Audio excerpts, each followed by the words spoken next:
Hello my friends, അൽത്താഫാണ്. GOAT cinema കണ്ടിട്ട് വരുവാണ്. വിജയുടെ ഏറ്റവും ലേറ്റസ്റ്റ് ആയിട്ടുള്ള സിനിമ. അതിനകത്ത് എന്താ പറയുക, സ്റ്റാറിംഗ് ആയതിന് പറയാം വിജയുണ്ട്, അതേപോലെ പ്രഭുദേവ, അതേപോലെ തന്നെ അജ്മൽ, മലയാളത്തിൽ നിന്ന് തഴഞ്ഞു വിട്ട അജ്മലുണ്ട്.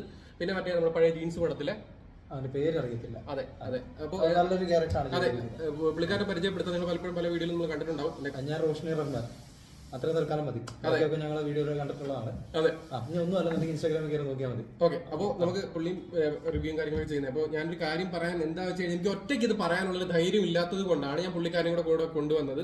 അപ്പോൾ പടത്തിനെ പറ്റി എന്തായാലും കണ്ടു കഴിഞ്ഞാൽ അഭിപ്രായം, കാരണം ലിയോ നമ്മൾ ഈ പറയുന്നത് വിജയുടെ പടമൊക്കെ ആകുമ്പോഴത്തേക്കും നമ്മൾ കുറച്ച് എക്സ്പെക്ടേഷനിലൂടെയാണ് ചെല്ലുന്നത്. അപ്പൊ ഇതും ഫസ്റ്റ് ഷോയ്ക്ക് തന്നെ നമ്മൾ പോയത് ഈ പറയുന്നു. ഫസ്റ്റ് ഷോ എനിക്ക് 4:30 ഫാൻ ഷോ. 4:30 നമുക്ക് പോകാൻ പറ്റിയത്. 7:00 ടിക്കറ്റ് ചെയ്തത്. അതൊരു ദൈവഭാഗ്യമാണ്. തീർച്ചയായിട്ടും. എനിക്ക് ഞാൻ പറയല്ലോ, ഉറക്കം കളഞ്ഞാണ് സിനിമയ്ക്ക് പോയത്. പക്ഷെ നല്ല ഉറക്കം എനിക്ക് കിട്ടി.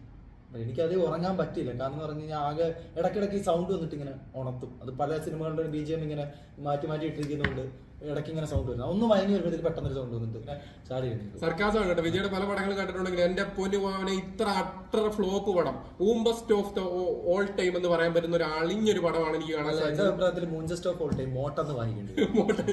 ഞാൻ ഗോട്ട് തന്നെ ആയിക്കോട്ടെ, ഗ്രേറ്റസ്റ്റ് ഊമ്പൽ ഓഫ് ആൾ ടൈം എന്ന് വേണമെങ്കിൽ പറയാം. അതെ. അപ്പൊ അതിനകത്ത് പറയുമ്പോഴത്തേക്കും തീർച്ചയായിട്ടും നമുക്ക് അതിനകത്ത് പോസിറ്റീവ് വശങ്ങൾ പറയാതിരിക്കാൻ പറ്റത്തില്ല. വിജയുടെ അഭിനയം, ഈ അഭിനയിച്ചവരെല്ലാം. അപ്പൊ വിജയ് എന്ന് പറഞ്ഞപ്പോഴാണ് ഈ ആദ്യം ഒരു വിജയകാന്തിനെ കാണിക്കുന്നത്. ആ പാവം പിടിച്ച മനുഷ്യൻ, ആ മരിച്ചുപോയ മനുഷ്യൻ എന്തിനാണ് ഇതിനകത്ത് പിടിച്ചത്? അതൊരു മാസ്ക് വെച്ചിട്ട്. അല്ലല്ല, അത് മറ്റേത് എന്താ പറയുന്നത്, മറ്റേ പടം കാണുന്നതിന് മുമ്പ് ഇത് പറഞ്ഞു കഴിഞ്ഞാൽ കാണരുതെന്ന് പറയുന്ന സാധനം ഉണ്ടല്ലോ, സ്പോയിലർ. ഇത്രയും ഭാഗം നിങ്ങൾ കേട്ടില്ലെന്ന് വിചാരിച്ചാൽ മതി കേട്ടോ. അപ്പൊ വിജയകാന്തിനെ കാണിക്കുന്നത് എന്തിനാണ് ആ മനുഷ്യനെ കാണിച്ചതെന്ന് അറിയില്ല. മിസ് യു എന്നൊക്കെ പറഞ്ഞിട്ട് കാണിക്കുന്നുണ്ട്. സത്യം പറഞ്ഞാൽ മിസ് ചെയ്ത് ആ മനുഷ്യനാണ് ഇതിനേക്കാൾ നന്നായിരുന്നത്. എന്റെ പൊന്നു സാറേ, ഞാൻ എനിക്ക് ഒറ്റയ്ക്ക് സഹിക്കാൻ പറ്റാത്തതുകൊണ്ടാണ് ഇങ്ങനെയൊക്കെ കൊണ്ടുവന്ന റിവ്യൂ പറയുന്നത്. എനിക്ക് ഇഷ്ടപ്പെട്ടില്ല. കാര്യം ഞങ്ങൾ അത്രയും ഇങ്ങനെയാണ് ടിക്കറ്റ് എടുത്തത്. അപ്പൊ അതാ പറയാനുള്ളത്. ഈ സിനിമയെ പറ്റി പറയാനല്ലേ വന്നത്. ആദ്യം ഒരു സന്തോഷം ഉണ്ടായിരുന്നു. നമ്മൾ ചെന്നപ്പോൾ ഭയങ്കര ചെണ്ടയുടെയും ബഹളമൊക്കെ ആയിരുന്നു.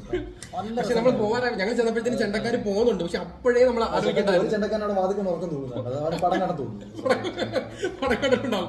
എന്റെ പൊന്നു മക്കളെ, ഞാൻ പറയട്ടെ, ഇങ്ങനെ ടിക്കറ്റ് എടുത്ത് പോയത് എനിക്കിപ്പോ ആലോചിക്കണം. ഒരു പൈസ പോലും അതിനകത്ത് മുടക്കാതിരുന്നത് ഞാനിപ്പോ ഒരുപാട് സന്തുഷ്ടമാണ്. പക്ഷെ നിങ്ങളുടെ കാശ് പൈസ മുടക്കിയാലും ഞാൻ ഖേദിക്കുന്നു. അപ്പൊ ഇതിനകത്ത് വേറൊരു കാര്യം പറഞ്ഞതെന്ന് വെച്ച് കഴിഞ്ഞാല്, നമ്മള് ചില സിനിമകൾ ഈ പറയുന്നത് പോലെ നമ്മൾ അതിനകത്ത് ലയിച്ചിരുന്നു കഴിഞ്ഞാൽ, ലിയോ ഞാൻ പറഞ്ഞു സിനിമകൾ അത് പറഞ്ഞപ്പോ എനിക്ക് ഓർമ്മ വന്നത് സിനിമകളാണ്. പല സിനിമകൾ ചേർത്ത് വെച്ചൊരു സിനിമ കൊളാഷ് ഒക്കെ നമ്മൾ ഉണ്ടാക്കിയിട്ടുണ്ട്. ഫോട്ടോസ് ഒക്കെ വെച്ചിട്ട്, അത് കുറെ വീഡിയോസ് ഒക്കെ വെച്ചിട്ട് ഒരു കൊളാഷ് എന്നാണ് കൊളാജ് എന്നാണ് എഴുതുന്നത്. COLLAGE. പലരും കോളേജിന് COLLAGE എന്ന് എഴുതും. അത് ഏറ്റവും വലിയ ഒരു കിടം. COLLAGE ആണ്. COLLAGE കൊളാഷ് എന്നാണ് പറയുന്നത്. പലത് ചേർത്ത് ഉണ്ടാക്കുന്നത്. ഇതിപ്പോ ഒരു വീഡിയോ കൊളാഷ് ആണ് ഈ പറയുന്ന പടം. മിഷൻ ഇമ്പോസിബിൾ മുതൽ ബെഡേമിയൻ ചോട്ടേമിയൻ വരെ. അവസാനത്തിൽ ബെഡേമിയൻ ചോട്ടേമിയൻ ഉണ്ട്. അതേപോലെ നമ്മൾ ഈ പറയുമ്പോൾ തീർച്ചയായിട്ടും പറയാതിരിക്കാൻ പറ്റത്തില്ല. ഇതിനകത്ത് 400 കോടി മുടക്കായിട്ടുണ്ട്. അതിനകത്ത് 200 കോടി രൂപ വിജയ് തന്നെയാണ് മേടിച്ചത്. ഇപ്പൊ തന്നെ വിജയ് അതിനകത്ത് 300 രൂപ എന്റെയാണ്. ആണോ? തീർച്ചയായിട്ടും അതിനകത്ത് എന്റെ ഒന്നുമില്ല. 10 കോടി രൂപ എങ്കിലും വിജയ് എടുത്തിട്ട് ബാക്കി 190 കോടി തിരിച്ചു കൊടുത്തു കഴിഞ്ഞാൽ ഇന്ന് എനിക്ക് ഒന്ന് പ്രീ സെയിലായിട്ട് 50 കോടി കിട്ടിയിട്ടുണ്ട്. എല്ലാവരും മഹാഭാവികളെല്ലാം കൂടെ ചേർന്ന് വീണ്ടും 200 കോടിയെങ്കിലും തിരിച്ചു കിട്ടും. വിജയ് ബാക്കി 200 കോടി കൂടെ കൊടുത്തു കഴിഞ്ഞാൽ നിർമ്മാതാവിന് ആ കാശെങ്കിലും തിരിച്ചു കിട്ടുമെന്ന് മാത്രമേ ഈ അവസരത്തിൽ പറയാനുള്ളൂ. പാട്ടെന്നൊക്കെ പറയുന്നത് നമുക്ക് വിജയുടെ പാട്ടുകളൊക്കെ എന്ന് പറഞ്ഞാൽ കേട്ട് കഴിഞ്ഞാൽ എന്തെങ്കിലും ഓർത്തിരിക്കും. ഇതിനകത്ത് ആ ഒരു എന്താ പറയുക, ഇതിന് മുമ്പ് പുറത്തു വന്ന ഒരു പാട്ട് ഉണ്ടല്ലോ. അപ്പൊ ആ പാട്ട് നമുക്കൊന്ന് അറിഞ്ഞിരിക്കാന്നുള്ളതല്ലാതെ ഡാൻസും പഴയ സ്റ്റെപ്പുകൾ തന്നെ. അത് രാവിലെ വന്നാൽ നമ്മൾ ഈ വിജയപടത്തിനൊക്കെ പോകുന്നത് നമുക്കറിയാം, രക്ഷകനായിരിക്കാം, ചിലപ്പോൾ അവിടെ ഇവിടെയൊക്കെ രക്ഷകനായിരിക്കും, അതൊക്കെ പ്രതീക്ഷിച്ചാൽ പോകുന്നത്. പക്ഷെ ഇവിടെ തിയേറ്ററിലോളം, അതെ, തിയേറ്ററിലോളം പ്രതീക്ഷ നമ്മൾ. പക്ഷെ തിയേറ്ററിൽ 1% ഒരു ഓളം ഇല്ലെന്ന് മാത്രമല്ല, അവസാനം പേരെടുത്ത് അത് പിന്നെ വിജയ് ആയതുകൊണ്ട് ഇന്റർവ്യൂലൊക്കെ ആയപ്പോഴത്തേക്ക് ഒരു എന്താണ് ശവം പോലെ എഴുന്നേറ്റിട്ടാണ് പോയത്. മൂത്രമൊഴിക്കാൻ മാത്രം ഞാൻ മൂത്രമൊഴിക്കാൻ പോയി. കാര്യം എന്ന് പറഞ്ഞാൽ ഇനി ഇരുന്ന് ഉറങ്ങി പോയി കഴിഞ്ഞാൽ നമുക്ക് കിടന്നു കൊടുക്കേണ്ടി വരും. അതുകൊണ്ട് ഞാൻ പോയി മൂത്രമൊഴിച്ചു. അതാ ഇടക്കിടക്ക് ഞാൻ ഇട്ടെ. അപ്പൊ നമ്മൾ വിജയപടത്തിന് പോകുന്നത് പറയട്ടെ, ഇതുപോലെ കഥയോ ലോജിക്കോ ഒന്നും, ലോജിക്കിന്റെ കാര്യം പറഞ്ഞപ്പോഴേ മറ്റേ സാധനം ന്യൂട്ടനൊക്കെ മരിച്ചു പോയത് ഭയങ്കര കാര്യമായിട്ടോ. എന്നാ ചോദിക്കുന്നത്, ന്യൂട്ടൻ തെലുങ്കുപടം കാണാറില്ലായിരുന്നു. പക്ഷെ തമിഴ് പടത്തിലൊക്കെ ഇതിനകത്ത് ലോജിക്കില്ല. നമ്മൾ ലോജിക്ക് നോക്കേണ്ട കാര്യമില്ല. എങ്കിൽ ഇപ്പോൾ ലോജിക്ക് നോക്കേണ്ടാത്തതിലൊരു ലോജിക്ക് ഉണ്ടല്ലോ, അതുപോലും പടത്തിലില്ല. നമ്മുടെ തായ് ഭാഷയൊക്കെ ഉണ്ട്. തായ് ഭാഷ എനിക്ക് അറിയത്തില്ല, അതായത് ഞാൻ തോന്നുന്നു. അപ്പൊ അതൊക്കെ ഒരു സബ് ടൈറ്റിൽ പോലും ഇല്ലാതെ കൃത്യമായിട്ട് എടുത്ത് വെച്ചിട്ടുണ്ട്. എന്തോ പറയുന്നത് അവർക്ക് പറഞ്ഞൂടെ, നമുക്ക് പറഞ്ഞു. തായാണെങ്കിൽ എനിക്ക് താഴെയായിട്ടാ തോന്നിയത്. അങ്ങനെ തെറി പറയാൻ പാടില്ല. ഉറക്കത്തിൽ ഉറക്കം കളഞ്ഞിട്ട് നമ്മളിങ്ങനെ തിരുവനന്തപുരത്ത് തമിഴിലെങ്കിലും ഒരു സബ് ടൈറ്റിൽ ഉണ്ടായിരുന്നു ആ ഒരു തായ് ഭാഷ പറഞ്ഞത്. അതുമില്ല. തമിഴിൽ നമുക്കെന്തോ അല്ല, എന്തെങ്കിലും എഴുതി കാണിക്കുന്ന ഒരു മനസ്സമാനത്തിനെങ്കിലും വില്ലന്റെ കാര്യത്തിലേക്ക് വരാം. 2 വിജയുണ്ട്. അപ്പൊ വിജയുടെ അഭിനയത്തിലേക്ക് വരാം. എനിക്ക് തോന്നുന്നു ലിയോയ്ക്കകത്ത് അതേപോലെ എടുത്ത് വെച്ചിരിക്കുകയാണ് ഫസ്റ്റ് വിജയ്, പ്രായമുള്ള വിജയ്. പക്ഷെ ചെറുപ്പക്കാരനായിട്ട് വരുന്ന ഒരു വിജയുണ്ട്. അത്യാവശ്യം അടിപൊളിയായിട്ട് നമുക്ക് രണ്ട് നമ്മുടെ രജനി സാറിനെ അനുകരിച്ച് ഒരു ചെറിയൊരു ഷോട്ട് ഉണ്ട്. രജനി സാറിന്റെ ഒരു മെയിൻ പടത്തിനെ അനുകരിച്ച് വലിയൊരു ഷോട്ട് ഉണ്ട്. പടം പറയുന്നില്ല, പറഞ്ഞു കഴിഞ്ഞാൽ കാരണം കാണാൻ ആഗ്രഹമുള്ള ഒരു ടിക്കറ്റ് ബുക്ക് ചെയ്ത ഗതികെട്ടവരൊക്കെ കാണുമല്ലോ, അവർ പോയി കാണട്ടെ. പക്കാട്ട് വലിച്ചു ഒട്ടിക്കോ നിങ്ങൾ വിചാരിച്ചു പോയെങ്കിൽ അത് വിചാരിച്ചു തന്നെ മാറ്റാൻ നിൽക്കണ്ട. കാരണം നമ്മളെ ഈ സമൂഹ നന്മ എന്ന് പറയുന്നത് ഒരാൾക്ക് പൈസ കൊടുക്കുന്നത് മാത്രമല്ല, ഒരാളുടെ പൈസ പോകാതെ നോക്കുന്നത് ഒരു സാമൂഹിക നന്മയാണെന്ന് നമ്മൾ വിശ്വസിക്കുന്നത്. അതുകൊണ്ട് ഇതുവരെ ബുക്ക് ചെയ്തവര് ക്യാൻസൽ ചെയ്യേണ്ട, വെറുതെ പൈസ പോകും ക്യാൻസലേഷൻ ചെയ്തപ്പോൾ പോയിരുന്ന് കാണും. എന്തായാലും അനുഭവിക്കാനുള്ള അനുഭവിച്ചേ തീരും. അത് നമ്മുടെ കർമ്മബലമാണ്. ഇതിനകത്ത് കുറച്ച് പോസിറ്റീവ് വശങ്ങൾ പറയണം. ഞാൻ നേരത്തെ പറഞ്ഞ പോലെ 2ാമത് വിജയ് നല്ല തിയേറ്റർ ആയിരുന്നു, നല്ല AC ആയിരുന്നു. ഈ പറയുന്നോട്ട് സ്റ്റാഫ് ഒക്കെ നീറ്റായിരുന്നു. അവര് വന്നില്ല, അവര് നിന്നുറങ്ങുമായിരുന്നു സൈഡിൽ. അവര് രാവിലെ പടം കണ്ടിട്ടുണ്ടെന്ന് തോന്നുന്നു. അവർ ആരും നമ്മുടെ ശല്യത്തിനൊന്നും വന്നില്ല. കോഫിയോ ചോദിക്കാൻ പോലും വന്നില്ല. പക്ഷേ ഞാൻ പുറത്ത് പോയി കോഫി വാങ്ങിച്ചു. പുറത്ത് പോയ ആൾ കണ്ടില്ലല്ലോ പടം. അപ്പൊ ഈ വിജയ് 2ാമത്തെ വിജയുടെ കാര്യത്തിലേക്ക് വരുവാണെങ്കിൽ അത്യാവശ്യം ഈ 2 വിജയും 2ആയിട്ട് നമുക്ക് ഫീൽ ചെയ്തു.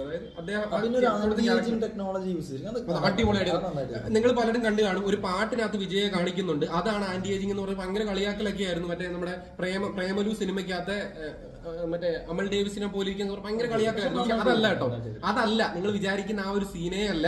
നല്ല രീതിയിൽ അതിമനോഹരമായിട്ട്, എനിക്കൊന്ന് 15 വയസ്സൊക്കെ ഉള്ള ടൈം കാണിക്കുന്നുണ്ട്. അതിമനോഹരമായിട്ട് ചെയ്തിട്ടുണ്ട്, വൃത്തിയായിട്ട് തന്നെ ചെയ്തിട്ടുണ്ട്.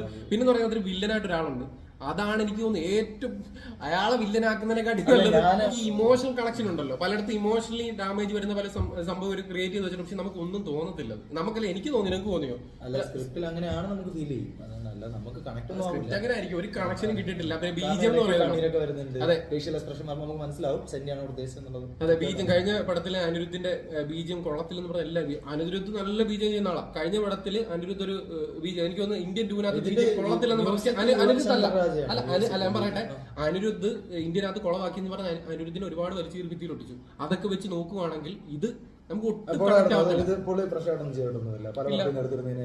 ഞാൻ പറഞ്ഞു നേരത്തെ പറഞ്ഞു മിഷൻ ഇമ്പോസിബിൾ കുറ്റപ്പെടുത്തുന്നത് പുതിയതായിട്ട് സാധനം ചെയ്താലേ കുറ്റപ്പെടുത്തുന്നുള്ളൂ. എന്നാലും എനിക്ക് ഭയങ്കര വിഷമം. ഞാൻ ഈ വീഡിയോ വന്ന് ഇങ്ങനെ ഇരുന്ന് ചെയ്യാൻ കറക്റ്റ് ഒരു നല്ല കാര്യം പറഞ്ഞാലേ നമുക്കിപ്പോ ഡയറക്ടർ വന്നിട്ട് പറയുന്നത് ഇന്ന സീന് പറ്റിയ ഒരു മ്യൂസിക് വേണം, അത് ചെയ്യുന്നതിനൊക്കെ അതിന്റെ പിടിച്ചാൽ വേണ്ടിട്ട് കൊടുക്കും. പേയുടെ കാലമല്ലേ.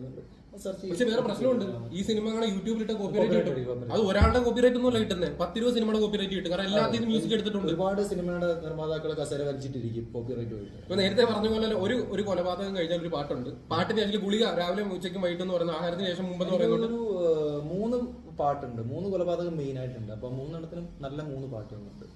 പിന്നെ ഒരു എന്താ പറയുക, മെയിൻ ആയിട്ടുള്ള 2 ആക്ട്രസ്, പേര് പറയുന്നില്ല, ആ 2 പേർക്ക് 2 മിനിറ്റ് ഒന്ന് അഭിനയിക്കാമെന്ന് ചോദിച്ചിട്ട് വിളിച്ചു. ഒരാളൊരു പാട്ടിന് വേണ്ടിയിട്ടും ഒരാൾ പാട്ടിന് വേണ്ടി വന്നതാ. അത് നിങ്ങൾ പാട്ട് കണ്ടു കാണും. മറ്റേ ആൾ മൂത്രം ഒഴിക്കാൻ വന്നതാന്ന് തോന്നുന്നു. അതായത് അതുകൊണ്ട് വേറെ 2 ആക്ട്രസുകൾ ഒരാളുണ്ട് ഒരു ട്രെയിനകത്ത്, ആ പേര് പറയണ്ട. അവര് നല്ല ആക്ട്രസ് ആണ്. പക്ഷെ അത് ഇപ്പൊ നിങ്ങൾ പറഞ്ഞിട്ട് ആലോചിക്കുന്നത് അത്ര പോലും കണക്ട് ആയില്ല. അങ്ങനെ ആക്ടർ ഉണ്ടായിരുന്നു അല്ലേ? അതുപോലെ ഒരു മെയിൻ ആക്ടർ ഉണ്ട്, ഒരു തമിഴിലെ തന്നെ ഒരു ഫേമസ് ആയിട്ടുള്ള പുള്ളിക്കാരൻ മൂത്രം ഒഴിക്കാൻ എങ്ങാണ്ട് വന്ന സമയത്ത് അവിടെ നിർത്തി ഒരു ഷോട്ട് എടുത്ത് എനിക്ക് 1 മിനിറ്റ് കാണും. അല്ല, പുള്ളിയുടെ ഫാൻസിനെ കൂടെ കയറി കാണിക്കണ്ടേ? പുള്ളിയുടെ ഫാൻസ് കേട്ടാ കയറത്തില്ല. എന്റെ പൊന്നി ജിത്തു നീ കയറരുത്. എനിക്ക് ജിത്തുവിനോട് നമ്മുടെ ക്യാമറാമാൻ ജിത്തു ലക്ഷ്മിയോടാ പറയാനുള്ളത്. അവൻ ഏറ്റവും ഇഷ്ടപ്പെട്ട ഒരാളാണ് അതിനകത്ത് ആ വേഷം ചെയ്തിരിക്കുന്നത്. എന്തിനാണ് അയാളെ കൂടെ കൊണ്ടുവന്നത് എനിക്കറിയത്തില്ല. എന്തൊക്കെയാണെങ്കിലും ഇതിനകത്ത് പുള്ളി നല്ല നീറ്റായിട്ട് മൂത്രമൊഴിക്കുന്ന വേഷം ചെയ്തിട്ടുണ്ട്. തീർച്ചയായിട്ടും ക്യാമറമാൻ നീറ്റായിട്ട് ചെയ്തിട്ടുണ്ട്. ഇനിയിപ്പോ കുറച്ച് പോസിറ്റീവോടെ പറയണ്ടേ? വേണോ? എനിക്കറിയാൻ വയ്യ, നീ പറ. അല്ല, അടിമയുടെ പേര് നമുക്ക് കാണാൻ പറ്റി കുറച്ച് കാര്യം. ഗ്രീൻഫീൽഡ് സ്റ്റേഡിയത്തിന്റെ മേളിൽ നമുക്ക് കാണാൻ പറ്റി. അതായത് അതിന്റെ ടോപ്പ് ഭാഗം നമുക്ക് കാണാൻ പറ്റി. അതിലൂടെ ബൈക്ക് ഓടിക്കുന്ന കാണാൻ പറ്റി. മാത്രമല്ല ധോനി അഭിനയിക്കുന്ന കാണാൻ പറ്റി, രോഹിത് ശർമ്മ അഭിനയിക്കുന്ന കാണാൻ പറ്റി. അതൊക്കെ വേറെ സിനിമ കാണാൻ പറ്റും നമുക്ക്. ഒരു IPL നമുക്ക് അവിടെ നിന്ന് കാണാൻ പറ്റി. IPL ക്രിക്കറ്റ് നടക്കുന്ന ആ ഒരു സ്റ്റേഡിയത്തിനകത്ത് വളരെ സിമ്പിൾ ആയിട്ട് ഈ പറയുന്നോട്ട് കയറി പോവുകയും അതെ പപ്സ് കൊണ്ട് കൊടുക്കുന്നതൊക്കെ കാണാൻ പറ്റി. വളരെ സിമ്പിൾ ആയിരുന്നു. അപ്പൊ എന്റെ പൊന്നു സുഹൃത്തുക്കളെ, നിങ്ങൾ ഒരു തവണ പിന്നെ ചില കഥാപാത്രങ്ങളൊക്കെ തിയേറ്ററിൽ നിന്ന് പടം കണ്ടുകൊണ്ടിരിക്കണം തോന്നുന്നു. കാരണം അതിനകത്ത് പറയാത്ത പല കാര്യങ്ങളും അവർ ഓട്ടോമാറ്റിക്കലി അറിയും. അതെ, അത് അവസാനം നിങ്ങൾക്ക് കാണുമ്പോൾ മനസ്സിലാവും. നമ്മളെപ്പോലെ ഇരുന്ന് വിജയും മകളുമായിട്ടുള്ള ഒരു സംഭവം ഉണ്ട്. അതെ, കണ്ടിട്ട് എനിക്ക് തോന്നുന്നു മോള് നമ്മുടെ കൂടെ നിന്ന് പടം കണ്ടിട്ടാണ് സ്ക്രീനിലേക്ക് തിരിച്ചു കയറുന്നത്. അതൊക്കെ നിങ്ങൾ ഇത് കണ്ടിട്ടൊന്ന് പടത്തിന് പോകണം. തീർച്ചയായിട്ടും പടത്തിന് പോകണം. നമ്മൾ മാത്രം പോകണം കേട്ടോ.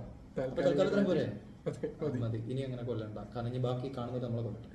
തീർച്ചയായിട്ടും സബ്സ്ക്രൈബ് ചെയ്യണേ, ഷെയർ ചെയ്യണേ കേട്ടോ. അടുത്ത പടമായിട്ട് ഞങ്ങൾ ഇനി റിവ്യൂ ആയിട്ട് വരണമെങ്കിൽ പറയണേ.